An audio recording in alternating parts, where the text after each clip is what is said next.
ಆಕಾಶದಲ್ಲಿ ಕಪ್ಪು ಮೋಡಗಳು ಕವಿದು ಗುಡುಗು ಅಬ್ಬರಿಸುವಾಗ ನಾವು ಮಾಡುವ ಒಂದು ಸಣ್ಣ ತಪ್ಪು ನಮ್ಮ ಪಾಲಿಗೆ ಮೃತ್ಯು ಆಗಬಹುದು.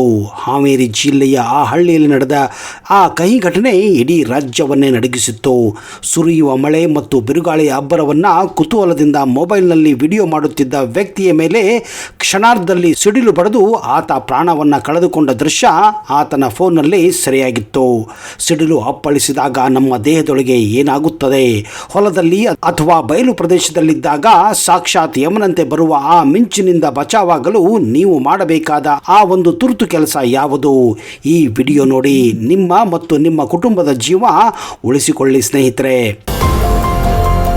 ಸ್ನೇಹಿತರೆ, ಅಮೆರಿಕದಲ್ಲಿ ಒಂದು ರೂಢಿಯ ಮಾತಿದೆ, when thunder roars go indoors ಅಂತ. ಅಂದರೆ ಮಳೆಗಾಲದ ಸಂದರ್ಭದಲ್ಲಿ ಸಿಡಿಲು ಮಿಂಚು ಜೋರಾಗಿದ್ದಾಗ ದೊಡ್ಡವರು ಮಕ್ಕಳಿಗೆ ಒಳಗೆ ಸೇರಿಕೊಳ್ಳಿ ಎಂದು ಕೇಳಿದ್ದುಂಟು. ಇದು ಬರೀ ಅಮೆರಿಕದಲ್ಲೇ ಅಲ್ಲ, ಇಡೀ ವಿಶ್ವಾದ್ಯಂತ ಪಾಲಿಸುವ ಒಂದು ನಿಯಮವಾಗಿದೆ. ಹಾಗೆಯೇ ಸಿಡಿಲಿನಿಂದ ತಪ್ಪಿಸಿಕೊಳ್ಳಲು ಅತ್ಯಂತ ಸುರಕ್ಷಿತ ಪ್ರಥಮ ಪಾಠ ಅಂದರೆ ಮನೆಯ ಒಳಗೆ ಸೇರಿಕೊಳ್ಳುವುದು. ಇತ್ತೀಚೆಗೆ ಟೈಮ್ಸ್ ಆಫ್ ಇಂಡಿಯಾ ವರದಿ ಮಾಡಿದಂತೆ ಪ್ರತಿ ವರ್ಷ ಭಾರತದಲ್ಲಿ ಸರಿಸುಮಾರು 1700ರಿಂದ 1800 ಮಂದಿ ಸಿಡಿಲಿನಿಂದ ಸಾಯುತ್ತಿದ್ದಾರೆ. ಇದು ಯಾವುದೇ ಬಿಸಿಲಿನ ಝಳ, ನೆರೆ, ಚಂಡಮಾರುತ, ಚಳಿಯ ಹೊಡೆತ, ಭೂಕಂಪಗಳಿಂದ ಅಲ್ಲ. ಇದು ಸಿಡಿಲಿನಿಂದ ಸಾಯುವವರ ಸಂಖ್ಯೆ ಈ ಎಲ್ಲ ಪ್ರಕೃತಿ ವಿಕೋಪಗಳಿಂದ ಜಾಸ್ತಿಯಾಗಿದೆ ಅನ್ನೋದು ಒಂದು ಕುತೂಹಲಕಾರಿ ಅಂಶವಾಗಿದೆ. ಅಮೆರಿಕದಂತಹ ಮುಂದುವರೆದ ದೇಶಗಳಲ್ಲಿ ಸಿಡಿಲಿನಿಂದ ಆಗುವ ಸಾವು ನೋವುಗಳು ಇತ್ತೀಚಿನ ದಿನಗಳಲ್ಲಿ ಕಡಿಮೆಯಾಗಿವೆ. ಇದಕ್ಕೆ ಕಾರಣ ನಗರೀಕರಣ ಮತ್ತು ಈ ಕುರಿತು ಮೂಡಿಸಲಾದ ಜಾಗೃತಿಯಾಗಿದೆ. ಮುಂಗಾರಿನ ವೇಳೆಯಲ್ಲಿ ಯಾರು ಮನೆಯಿಂದ ಹೊರಗೆ ಬರುವುದಿಲ್ಲ. ಸಂಪೂರ್ಣ ನಗರೀಕರಣದಿಂದ ಒಂದಲ್ಲ ಒಂದು ಕಡೆ ತಂಗಲು ಸ್ಥಳವಿದ್ದೇ ಇರುತ್ತದೆ. ಇದೇ ಕಾರಣಕ್ಕಾಗಿ ಬೆಂಗಳೂರು, ಮುಂಬೈ ಅಥವಾ ಡೆಲ್ಲಿಯಂತ ಮೆಗಾ ಸಿಟಿಗಳಲ್ಲೂ ಸಿಡಿಲಿನಿಂದ ಸಾವು ನೋವು ಕಡಿಮೆ ಆಗುತ್ತದೆ. ಭಾರತದಲ್ಲಿ ಸಿಡಿಲಿನಿಂದ ಸಾಯುವವರ ಸಂಖ್ಯೆ ರೈತರಲ್ಲಿ ಜಾಸ್ತಿ, ಅದು ಹಳ್ಳಿಗಳಲ್ಲಿ ಹಾಗೂ ಕಾಡುಗಳ ಪ್ರದೇಶಗಳಲ್ಲಿ. ಹೊಲಗಳಲ್ಲಿ ಇರುವ ಸಂದರ್ಭದಲ್ಲಿ ಮಳೆ ಜೋರಾಗಿ ಬಂದು ಸಿಡಿಲಿನಿಂದ ಸಾಯುವವರ ಸಂಖ್ಯೆ ಜಾಸ್ತಿ ಆಗುತ್ತದೆ. ಇದಕ್ಕೆ ಮುಖ್ಯ ಕಾರಣ ಆಸುಪಾಸಿನಲ್ಲಿ ಮನೆಗಳು ಇರದೇ ಇರುವುದು. ಒಂದು ವೇಳೆ ಮನೆಗಳು ಇದ್ದರೆ ಈ ಸಾವು ನೋವುಗಳು ತಪ್ಪಿಸಬಹುದೆಂದು ವಿಜ್ಞಾನಿಗಳು ಹೇಳುತ್ತಾರೆ. ಆದ್ದರಿಂದ ಯಾವತ್ತಾದರೂ ಸಿಡಿಲು ಬೀಳುವ ಮುನ್ಸೂಚನೆ ಇದ್ದಾಗ ಮನೆಯನ್ನು ಸೇರಿಕೊಳ್ಳುವುದು ಒಳ್ಳೆಯ ನಡವಳಿಕೆ ಎಂದು ನಂಬಲಾಗಿದೆ. ಸಿಡಿಲು ಸುಂದರವಾಗಿರುತ್ತದೆ, ಆದರೆ ಅದರ ಅನುಭವ ಭೀಕರ. ರಾಜ್ಯದಲ್ಲಿ ಮಳೆಗಾಲದ ಪೂರ್ವದಲ್ಲೇ ಸಿಡಿಲಿನಿಂದ ಸಾವು ನೋವುಗಳ ಬಗ್ಗೆ ಸಾಕಷ್ಟು ವರದಿಗಳನ್ನು ನಾವು ಕೇಳಿದ್ದೇವೆ. ಹಾಗಾದರೆ ಸಿಡಿಲಿನಿಂದ ಪಾರಾಗುವುದು ಹೇಗೆ? ಯಾವೆಲ್ಲ ಮುನ್ನೆಚ್ಚರಿಕೆಗಳನ್ನು ನಾವು ಕೈಗೊಳ್ಳಬಹುದು ಎನ್ನುವುದನ್ನ ಈಗ ನಿಮಗೆ ಹೇಳಲು ಹೋಗ್ತಾ ಇದ್ದೇನೆ. ಹೆಚ್ಚಾಗಿ ಏಪ್ರಿಲ್, ಮೇ ಹಾಗೂ ಜೂನ್ ತಿಂಗಳಿನ ಹೊತ್ತಿಗೆ ಆಗಸದಲ್ಲಿ ಮುಂಗಾರು ಪೂರ್ವದ ದಟ್ಟ ಕಪ್ಪು ಮೋಡಗಳು ಕವಿಯಲು ಆರಂಭಿಸುತ್ತವೆ.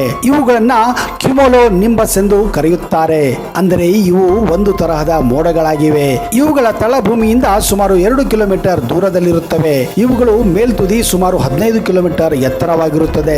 ಗಾಳಿ ಬೀಸುವಾಗ ಮೋಡದ ಕಣಗಳು ಪರಸ್ಪರ ಡಿಕ್ಕಿ ಹೊಡೆದು ಎಲೆಕ್ಟ್ರಾನ್ಗಳನ್ನು ಬಿಡುಗಡೆ ಮಾಡುತ್ತವೆ. ಬಿಡುಗಡೆಯಾದ ಎಲೆಕ್ಟ್ರಾನ್ಗಳು ದೊಡ್ಡ ಮೋಡಗಳ ತಳಭಾಗದಲ್ಲಿ ಸಂಗ್ರಹವಾಗುತ್ತದೆ.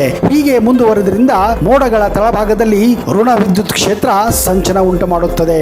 ಇದೇ ಹೊತ್ತಿಗೆ ಭೂಮಿಯ ಮೇಲ್ಭಾಗದಲ್ಲಿ ಧನ ವಿದ್ಯುತ್ ಕ್ಷೇತ್ರ ಸಂಚಯ ಉಂಟು ಮಾಡುತ್ತದೆ. ಮೋಡದ ಋಣ ವಿದ್ಯುತ್ ಶಕ್ತಿ ಕೊನೆಗೆ ಕುಗ್ಗಿ ಕೆಳಗೆ ಬರುತ್ತದೆ. ಆಗ ಉಂಟಾಗುವ ಈ ಎಲೆಕ್ಟ್ರಾನಿಕ್ ಸಂಚಲನವೇ ಈ ಮಿಂಚಾಗಿದೆ ಅಥವಾ ಸಿಡಿಲಾಗಿದೆ. ಋಣ ಆವೇಶ ದೊಡ್ಡ ಪ್ರಮಾಣದಲ್ಲಿದ್ದಾಗ ದೊಡ್ಡ ದೊಡ್ಡ ಸಿಡಿಲುಗಳು ಉಂಟಾಗುತ್ತವೆ.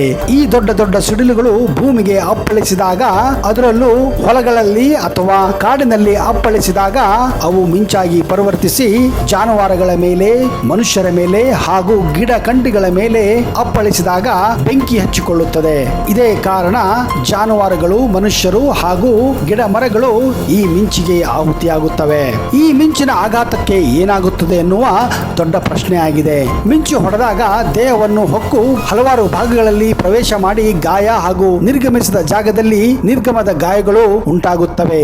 ಸಾಮಾನ್ಯವಾಗಿ ಮಿಂಚು ಮಾನವನ ದೇಹವನ್ನು ತಲೆಯ ಭಾಗದಿಂದ ಪ್ರವೇಶಿಸುತ್ತದೆ. ಮಿಂಚು ಹರಿದು ಹೋದ ಮಾರ್ಗದಲ್ಲಿ ಜೀವಕೋಶಗಳು ಸುಟ್ಟು ಕಪ್ಪಾಗುತ್ತವೆ. ಬಟ್ಟೆ, ಚರ್ಮ, ಕೂದಲು ಸುಟ್ಟ ಗುರುತುಗಳು ಇರುತ್ತವೆ. ಹೃದಯದ ಬಡಿತ ನಿಂತು ಹೋಗುತ್ತದೆ, ಮೆದುಳಿನ ಕ್ರಿಯೆ ಸ್ಥಗಿತವಾಗುತ್ತದೆ, ಸಿಡಿಲಿನಿಂದ ಸುಟ್ಟು ಹೋಗುವುದು ಕಡಿಮೆ, ವಿದ್ಯುತ್ ಪ್ರವಾಹದಿಂದ ಮೆದುಳಿಗೆ ಆಗುವ ಏಟು ಅಥವಾ ಹೃದಯ ಸ್ತಂಭನದಿಂದ ಸಾಯುವುದೇ ಅಧಿಕವಾಗಿದೆ. ಹಾಗಾದರೆ ಇದಕ್ಕೆ ರಕ್ಷಣೆ ಏನು ಅನ್ನೋದು ಎಲ್ಲರ ಪ್ರಶ್ನೆ. ಹೌದು, ಗುಡುಗು ಮಿಂಚು ಬರಲಿದೆ ಎಂದು ಗೊತ್ತಾದ ತಕ್ಷಣ ನೀವು ಹೊಲದಲ್ಲಿದ್ದರೆ ಹತ್ತಿರದಲ್ಲಿರುವ ಯಾವುದೇ ಕಟ್ಟಡದಲ್ಲಿ ಅಥವಾ ಪಂಪ್ ಹೌಸ್ಗಳಲ್ಲಿ ಆಶ್ರಯ ಪಡೆಯುವುದು ಉತ್ತಮ. ಒಂದು ವೇಳೆ ನೀವು ಬಯಲು ಪ್ರದೇಶದಲ್ಲಿದ್ದರೆ ತಕ್ಷಣವೇ ಅಲ್ಲಿಯೇ ಇರುವಂತಹ ತಗ್ಗು ಪ್ರದೇಶಕ್ಕೆ ಹೋಗಿ ಕುಳಿತುಕೊಳ್ಳಿ. ಯಾವತ್ತೂ ಈ ಸಂದರ್ಭದಲ್ಲಿ ನಿಲ್ಲಬಾರದು. ಬಯಲಿನಿದ್ದರೆ ಅಲ್ಲೇ ಮಲಗಿಬಿಡಿ. ಒಂದು ವೇಳೆ ಬಯಲು ಪ್ರದೇಶದಲ್ಲಿ ತೆಗ್ಗುಗಳು ಇಲ್ಲ ಅಂದರೆ ಆ ಬಯಲಿನಲ್ಲೇ ಮಲಗಿಬಿಡಿ.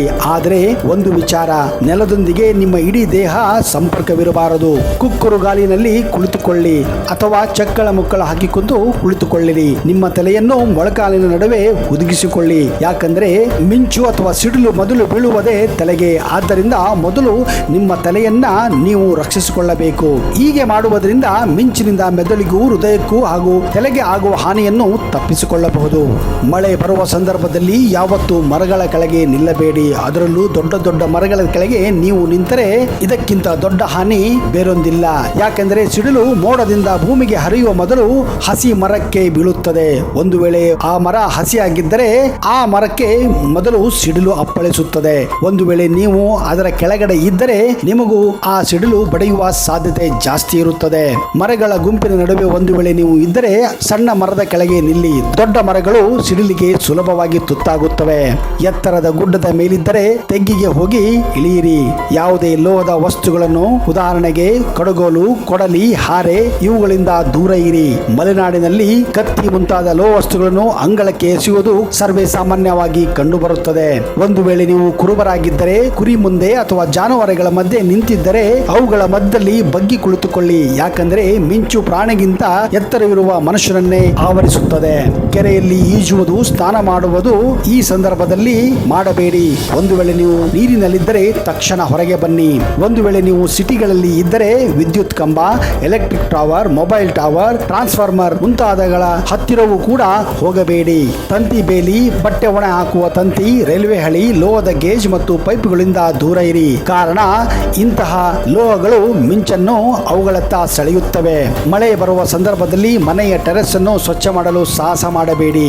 ಮನೆಯ ಕಿಟಕಿ ಬಳಿ ನಿಲ್ಲುವುದಕ್ಕಿಂತ ಮನೆಯ ಮಧ್ಯಭಾಗದಲ್ಲಿ ಇರಿ. ಗುಡುಗು ಸಿಡಿಲಿನ ಸಂದರ್ಭದಲ್ಲಿ ಮೊಬೈಲ್ಗಳನ್ನ ಚಾರ್ಜ್ ಮಾಡುವ ಸಾಹಸವನ್ನು ಕೂಡ ಮಾಡಬೇಡಿ.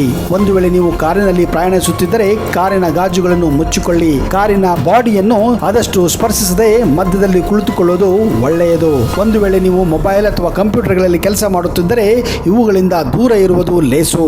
ನೀವು ದೊಡ್ಡ ದೊಡ್ಡ ಪಟ್ಟಣಗಳಲ್ಲಿ ಅಥವಾ ಮಹಾನಗರಗಳಲ್ಲಿ ಯಾವುದೇ ಎತ್ತರದ ಕಟ್ಟಡಗಳ ಮೇಲೆ ಮಿಂಚು ಬಂಧಕ ನೋಡಿರಬಹುದು.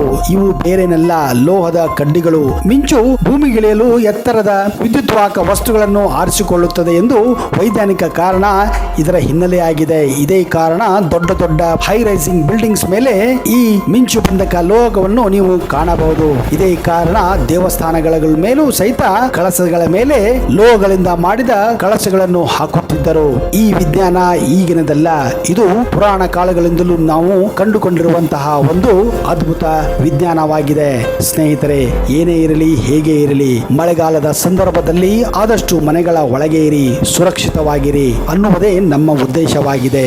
ಒಂದು ವೇಳೆ ನಿಮಗೆ ಈ ವಿಡಿಯೋ ಇಷ್ಟ ಆದರೆ ನಿಮ್ಮ ಸ್ನೇಹಿತರ ಜೊತೆ, ನಿಮ್ಮ ಫ್ಯಾಮಿಲಿ ಜೊತೆ ದಯವಿಟ್ಟು ಹಂಚಿಕೊಳ್ಳಿ. ಅಲ್ಲಿಯವರೆಗೆ ಜೈ ಹಿಂದ್, ಜೈ ಕರ್ನಾಟಕ and take care.